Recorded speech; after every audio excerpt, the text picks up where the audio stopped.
बिंदिया सुन रही मेरी सभी सखियों को गीता शर्मा का प्यार भरा नमस्कार। बहनों, हम सभी अपने रोजमर्रा के कामों में व्यस्त होते हुए भी अपने मनोरंजन या अपनी खुशी के लिए कुछ करने का वक्त निकाल ही लेते हैं, और ये बेहद जरूरी भी है, क्योंकि जीवन का अर्थ केवल जिम्मेदारियां निभाना या काम पूरा करते रहना ही नहीं है, बल्कि अपने लिए थोड़ा सा समय निकालकर अपने मन की संतुष्टि के लिए भी कुछ करना चाहिए। और यही वो काम है जो आपको चुस्त, तंदुरुस्त और खूबसूरत बनाए रखता है। और बहनों, मन को ऊर्जावान बनाने के लिए हमारी संस्कृति में हर दिन कोई न कोई त्योहार, जयंती भी अपनी विशेष भूमिका निभा जाते हैं। जैसे आज है भगवान विश्वकर्मा जी की जयंती। विवाहदिषु यजषु गृहराम विधायके सर्वकर्मसु संपूज्यो विश्वकर्मा इति श्रुतम। विश्वकर्मा जी प्रत्येक प्राणी सृष्टिकर्ता, शिल्प, कलाधिपति, तकनीकी और विज्ञान के जनक हैं। इनकी पूजा अर्चना अपनी और राष्ट्र की उन्नति के लिए अवश्य ही करना चाहिए। आप सभी को विश्वकर्मा जयंती की शुभकामनाएं। हमारा मन और तन उल्लासित और ऊर्जावान बना रहे, इसके लिए हमें भी प्रयास करना चाहिए, ताकि मन भी सुंदर हो और तन भी। बहनों, बात आ ही गई खूबसूरती की, तो वो तो जरूरी है, लेकिन यहाँ पर खूबसूरती से मेरा मतलब रंग, रूप, नैन, नक्श से कदापि नहीं है। जब आपका मन सुंदर होता है तो आपके शरीर में भी सकारात्मक ऊर्जा का प्रवेश होता है, और ये तेज आपके चेहरे को निखार देता है। आपकी बौद्धिकता, आपके नेक विचार ही आपके आकर्षक व्यक्तित्व की पहचान बनते हैं, जिससे चेहरे पर नूर आ जाता है।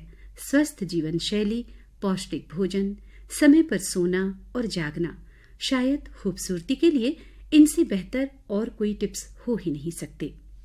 तो बहनों, हुस्न और उसकी तारीफ का एक अलग ही अंदाज लिए हुए सुनते हैं ये गीत।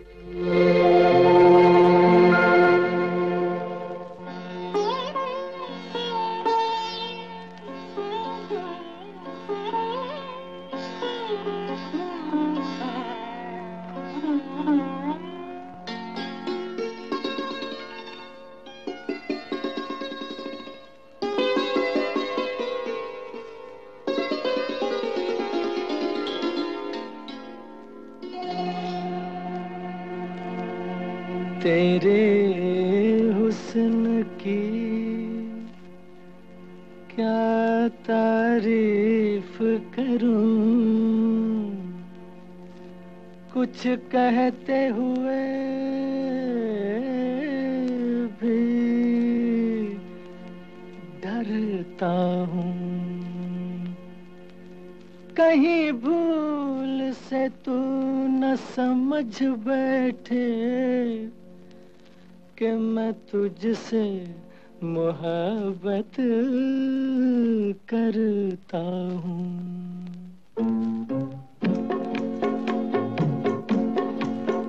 तेरे हुस्न की क्या तारीफ करूं, तेरे हुस्न की क्या तारीफ करूं, कुछ कहते हुए भी डरता हूँ। कहीं भूल से तू न समझ बैठे कि मैं तुझसे मोहब्बत करता हूँ। मेरे दिल में कसक सी होती है, मेरे दिल में कसक सी होती है, तेरी राह से जब मैं गुजरती हूँ। इस बात से ये न समझ लेना कि मैं तुझसे मोहब्बत करती हूँ।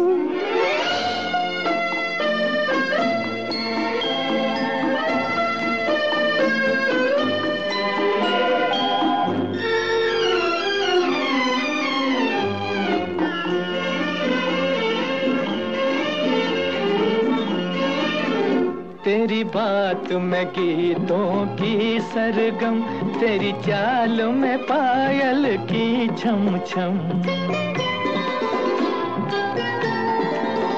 तेरी बात में गीतों की सरगम, तेरी चाल में पायल की छम छम।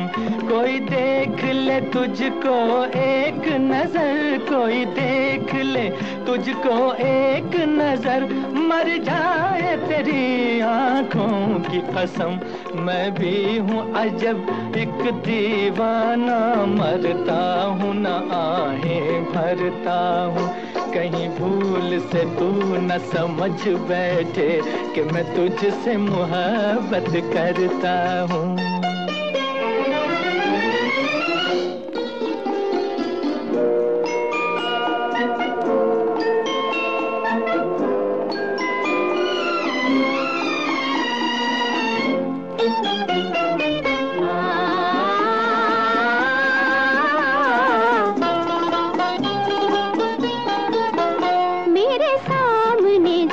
तू आता है जी धक से मेरा हो जाता है, मेरे सामने जब तू आता है जी धक से मेरा हो जाता है। लेती है तमन्ना अंगड़ाई, लेती है तमन्ना अंगड़ाई, दिल जाने कहाँ खो जाता है। महसूस ये होता है मुझको जैसे मैं तेरा दम भरती हूँ। इस बात से ये न समझ लेना कि मैं तुझसे मोहब्बत करती हूँ। तेरे हुस्न की क्या तारीफ करूँ, कुछ कहते हुए भी डरता हूँ। कहीं भूल से तू न समझ बैठे कि मैं तुझसे मोहब्बत करता हूँ।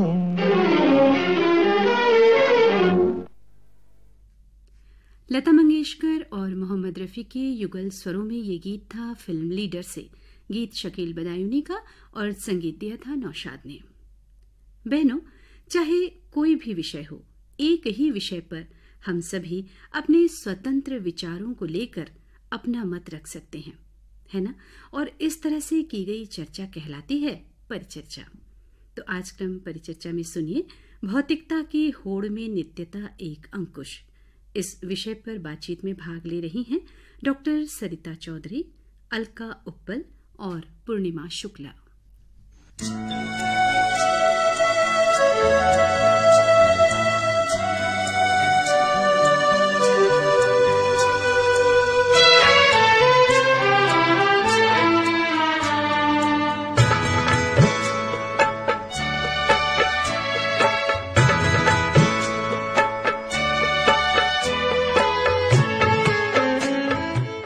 भौतिकता की होड़ में मितव्ययिता एक अंकुश। आज इस विषय पर परिचर्चा में भाग लेने हमारे साथ स्टूडियो में हैं डॉक्टर सरिता चौधरी, आपने भाषा विज्ञान में पीएचडी की है। साथ ही हैं अलका उप्पल, जिन्होंने एमएचएससी किया है और आप समाज सेविका हैं। साथ हैं पूर्णिमा शुक्ला जी, जिन्होंने एमएससी तक की पढ़ाई की है और समाज सेविका हैं। आप सभी का स्वागत है। नमस्कार। ऐसा समझा जाता है कि भौतिकता कोई अनावश्यक शब्द है। ऐसा ठीक नहीं है। मानव जीवन में भौतिकता का भी बहुत ही महत्वपूर्ण स्थान है। हमारा शरीर पंच भौतिकता से ही बना हुआ है, जिसकी पूर्ति भी भौतिकता के आधार पर ही हो सकती है। जीवन निर्वाह के लिए आवश्यक भौतिकता में अतिशयता नहीं होनी चाहिए, आधिक्यता नहीं होनी चाहिए, विस्तार या होड़ का दोष नहीं होना चाहिए। और यदि ऐसा हो जाता है तो इसमें अंकुश आवश्यक हो जाता है। डॉक्टर सरिता जी, मैं आपसे पूछना चाहूंगी कि इस विषय पर आपका क्या कहना है? हाँ, आपने बिल्कुल ठीक कहा शताब्दी जी। भौतिकता में यदि मितव्ययिता का अंकुश लग जाता है तो व्यक्ति अल्प परिग्रही बन जाता है। भगवान महावीर ने अल्प परिग्रही समाज की ही नींव डाली, जिसमें लाखों स्त्री पुरुष सम्मिलित हुए। उन्होंने अपनी आवश्यक संपत्ति से अधिक संग्रह न करने का संकल्प लिया। उन्होंने संग्रह नियंत्रण की 2 दिशाएं प्रस्तुत की। पहली, अर्थार्जन में साधन शुद्धि का विवेक, दूसरी व्यक्तिगत जीवन में संयम का अभ्यास। भगवान महावीर का असंग्रह आंदोलन उनके अहिंसा आंदोलन का ही एक अंग था। संग्रह में आसक्त मनुष्य बैर की अभिवृद्धि करता है। बैर की वृद्धि करने वाला अहिंसा को विकसित नहीं कर सकता, जिससे मानवीय एकता की अनुभूति नहीं होती। वह असंग्रह का आचरण नहीं कर सकता और इसीलिए हमें बहुत अधिक संग्रह नहीं करना चाहिए। बहुत सही कहा आपने, महावीर स्वामी के सिद्धांत की बात कही आपने। हमारे साथ अलका उपल जी और पूर्णिमा जी भी हैं। मैं अलका जी आपसे जानना चाहूंगी कि इस विषय में आपके क्या विचार हैं। भौतिकता से पहले हम समझे भौतिकता क्या है। जैसा कि हम जानते हैं कि हम सब वैज्ञानिक युग में जी रहे हैं। आज विज्ञान ने, आवश्यकता और आविष्कार ने ऐसी उथल पुथल मचा दी है कि समूचा बाजार या कहें कि समूचा विश्व बाजार उन चीजों से पट गया है, भर गया है जो हमारे जीवन को सुविधा संपन्न और आसान बनाती हैं। इन चीजों का जमावड़ा और उसका डटकर उपभोग करना भौतिकता कहलाता है। इसकी इतनी अहमियत हो गई है कि बगैर इसके जीवन मुश्किल नहीं तो कठिन जरूर लगता है। भौतिकता हमारी बढ़ती हुई क्रय शक्ति को दर्शाता है, साथ ही हमारी महत्वाकांक्षा और बदलते समय के साथ आगे बढ़ने की अभिलाषा, हमारी मांगों को पूरा करने की सामर्थ्य को जतलाता है, जो हमारी प्रगति है। बहुत सही कहा आपने। पूर्णिमा जी, आप क्या कहना चाहेंगी? वर्तमान परिदृश्य में आपका क्या कहना है? वर्तमान परिदृश्य में पहले तो मैं यही बताऊंगी कि मितव्ययिता का अर्थ तो है आवश्यकता से अधिक खर्च न करना। और इसी संदर्भ में समझाने के लिए मुझे एक किस्सा याद आ रहा है जॉन मुर्रे का, जो कि एक बार 2 मोमबत्तियां जलाकर कुछ अपना काम कर रहे थे। तभी अनाथ आश्रम से कुछ लोग उनसे चंदा मांगने पहुंचे। उन्होंने बात करने से पहले एक मोमबत्ती बुझा दी और चंदा मांगने वालों से बात करने लगे।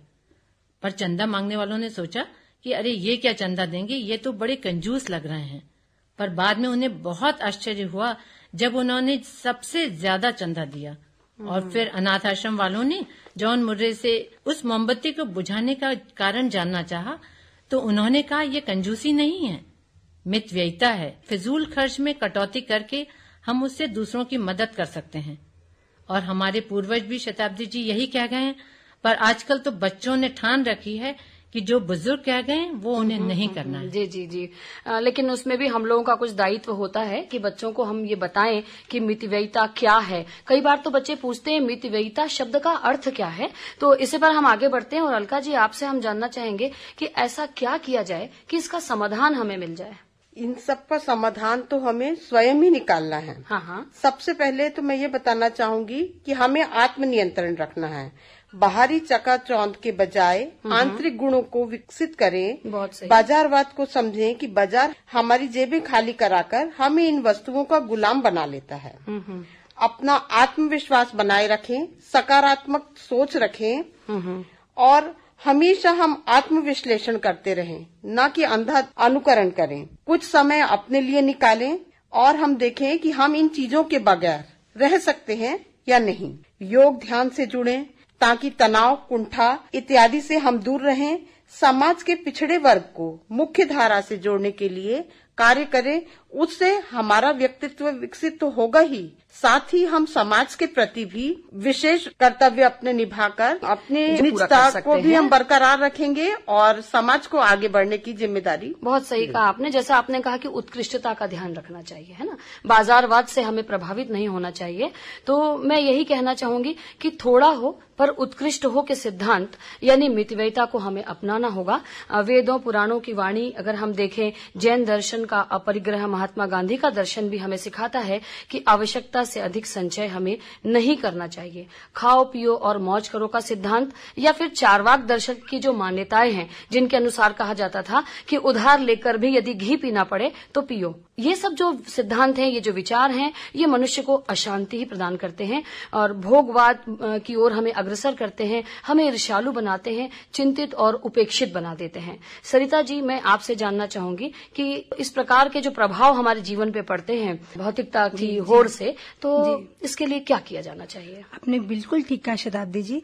भौतिकता की होड़ में आज नित नए नए आविष्कार हो रहे हैं। हम आज जो खरीदते हैं, कुछ समय बाद उसमें हमें थोड़ा परिवर्तन करके नया मॉडल आ जाता है। हम सोचते हैं यह उससे अच्छा और हम उसे खरीद लेते हैं। पुराना घर में व्यर्थ ही पड़ा रह जाता है। फिर कुछ समय बाद अधिक सुविधा युक्त नया मॉडल आता है। हम सोचते हैं इसमें सुविधा ज्यादा है, हम उसे खरीद लेते हैं। हमारी आदत सुविधा के बाद अधिकतर और अधिकतम सुविधा कैसे मिल गई यह, और अंत हम संतुष्ट भी नहीं रह पाते और अधिक सुविधा की तलाश में रहते हैं। इस पर व्यथित हृदय से एक प्रसिद्ध कवि ने कहा है, अवकाश वाली सभ्यता अब आने ही वाली है।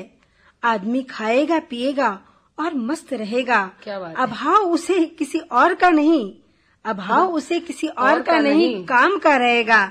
इससे वह अस्वस्थ तो रहेगा ही, साथ में त्रस्त भी रहेगा, साथ में त्रस्त भी रहेगा। क्या बात है। तो हमारी इस त्रस्तता को हमको समझना है कि हमें खा पीकर मस्त रहना है या आगे त्रस्त रहना है या स्वस्थ रहना है। तो सरिता जी की इस बात को मैं आगे बढ़ाते हुए पूर्णिमा जी आपसे जानना चाहूंगी कि इस प्रकार के जो प्रभाव हमारे जीवन पर पड़ रहे हैं भौतिकवादी होड़ के लिए की वजह से, तो इन पर हम मितव्ययिता का अंकुश कैसे लगा सकते हैं? मैं शताब्दी जी यही कहूंगी कि हमें सबसे पहले अपने बच्चों को संस्कारित करना चाहिए।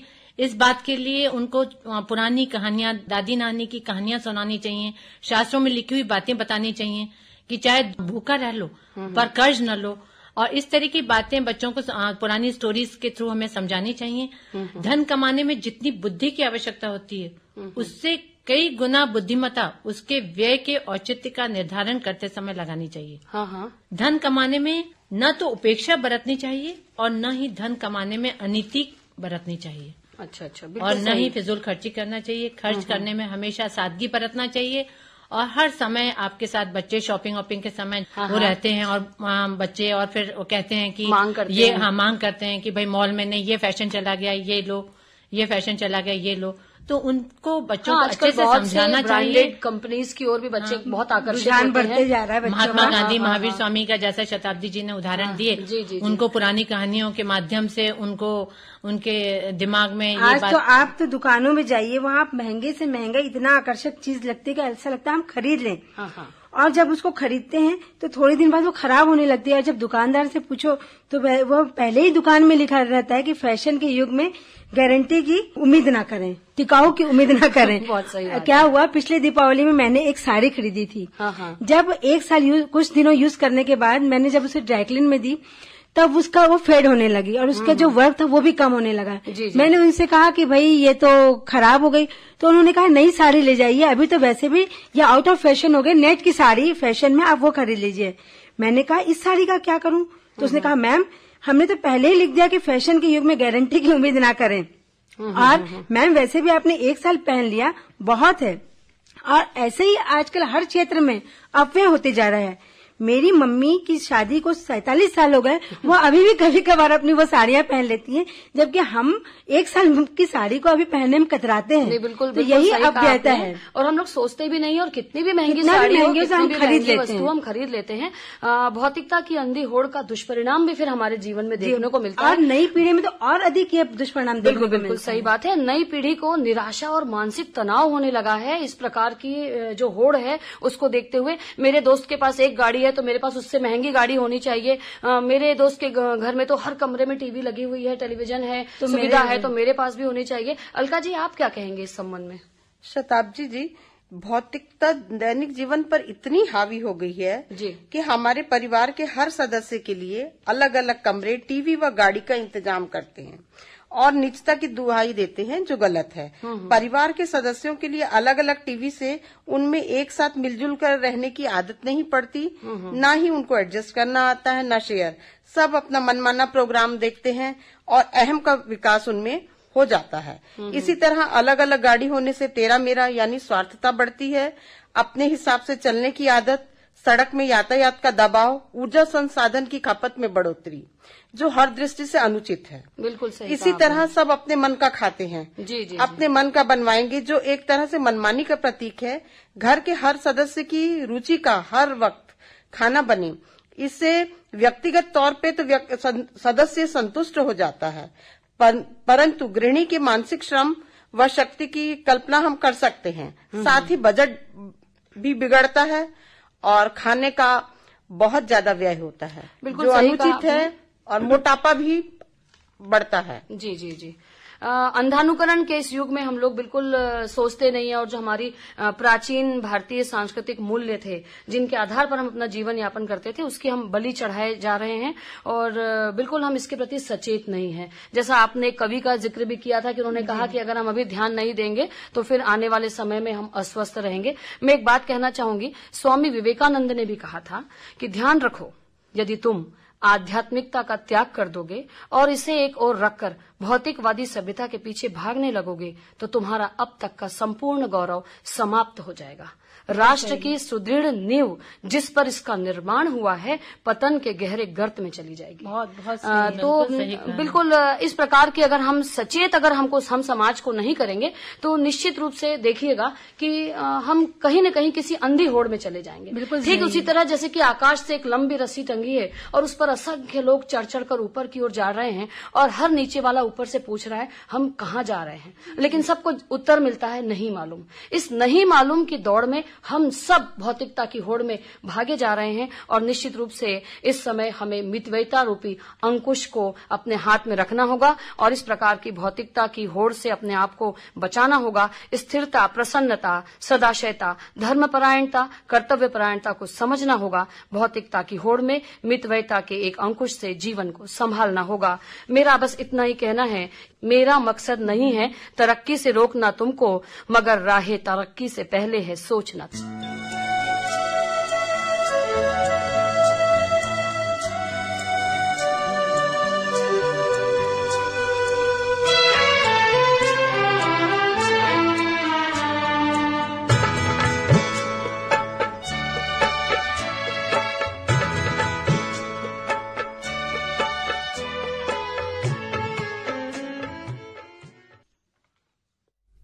भौतिकता की होड़ में नित्यता एक अंकुश, इस विषय पर अभी आपने परिचर्चा सुनी।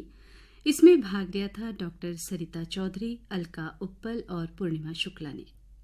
बहनों, हमने बात की थी ना कि चुस्त दुरुस्त और बाह्य के साथ आंतरिक सुंदरता का भी ख्याल रखें, तो इसके लिए अपने खान पान का भी पूरा ध्यान रखें। हम सभी बहनें अक्सर अपने खान पान का ध्यान नहीं रखती हैं। पौष्टिक भोजन लें, पानी समय समय पर पीते रहें और हाँ, सलाद और फलों का सेवन जरूर करें। और इस तरह से की गई देखरेख से खूबसूरती कैसी तारीफ पाती है, जरा सुनते हैं।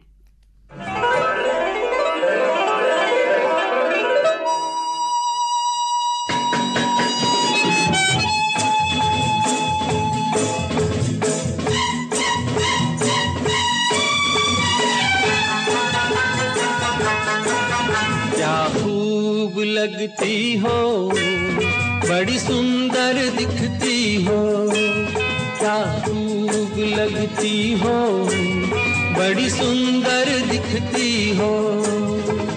फिर से कहो, कहते रहो, अच्छा लगता है, जीवन का हर सपना अब सच्चा लगता है। क्या खूब लगती हो, बड़ी सुंदर दिखती हो, क्या खूब लगती हो, बड़ी सुंदर दिखती हो।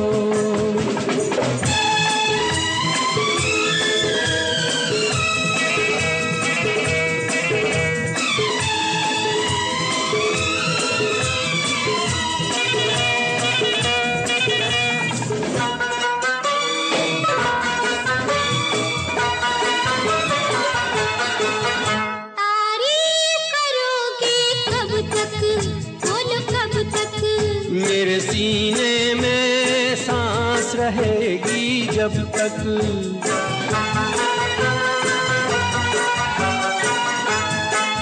तब तक मैं रहूंगी मन में, हाँ मन में। सूरज होगा जब तक नील गगन में। फिर से कहो, कहते रहो, अच्छा लगता है, जीवन का हर सपना अब सच्चा लगता है। ओ क्या खूब लगती हो, बड़ी सुंदर दिखती हो, तुम प्यार से प्यारी हो, तुम जान हमारी हो।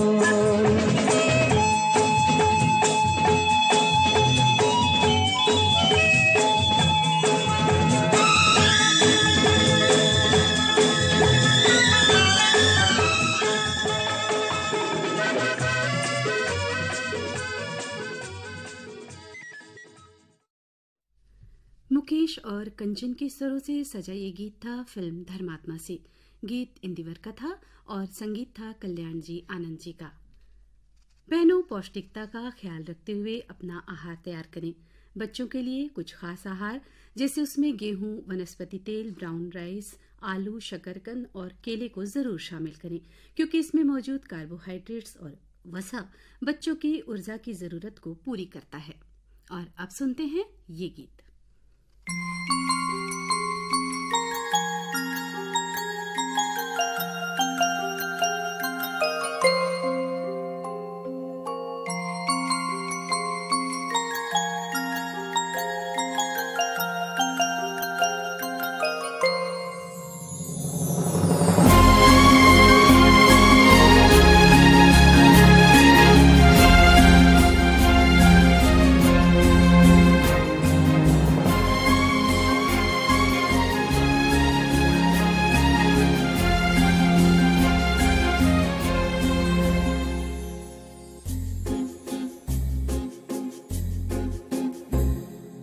तुमको पाया है तो जैसे खोया हूँ, कहना चाहूँ भी तो तुमसे क्या कहूँ। तुमको पाया है तो जैसे खोया हूँ, कहना चाहूँ भी तो तुमसे क्या कहूँ। किसी ज़बान में भी वो लफ्ज़ ही नहीं कि जिनमें तुम हो क्या तुम्हें बता सकूँ। मैं अगर कहूँ तुमसा हंसी कायनात में नहीं है कहीं, तारीफ ये भी तो सच है कुछ भी नहीं। तुमको पाया है तो जैसे खोया हूँ।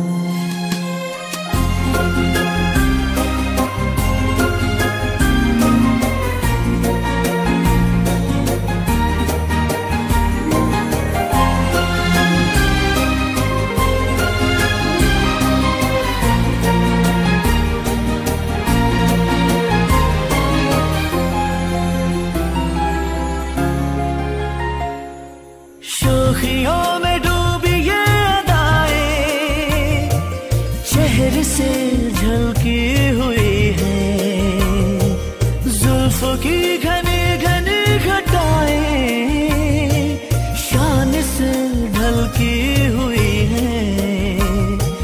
लहराता आंचल है जैसे बादल, बाहों में भरी है जैसे चांदनी, रूप की चांदनी।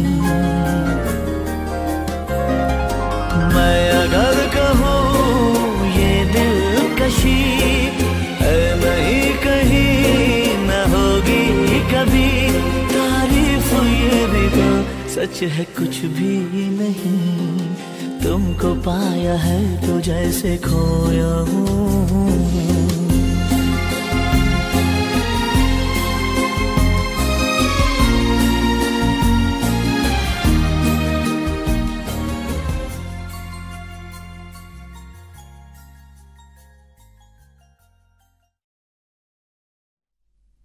ओम शांति ओम इस फिल्म के लिए ये गीत था सोनू निगम और श्रेया घोषाल के स्वरों में। गीत जावेद अख्तर का और संगीत था विशाल शेखर का। तो बहनों, स्वस्थ रहें, मस्त रहें, त्योहार मनाती रहें। छत्तीसगढ़ में महिलाओं के महापर्व हरतालिका तीज की आप सभी को अग्रिम शुभकामनाएं देते हुए मैं लेती हूं विदा। आप सभी को गीता शर्मा का प्यार भरा नमस्कार।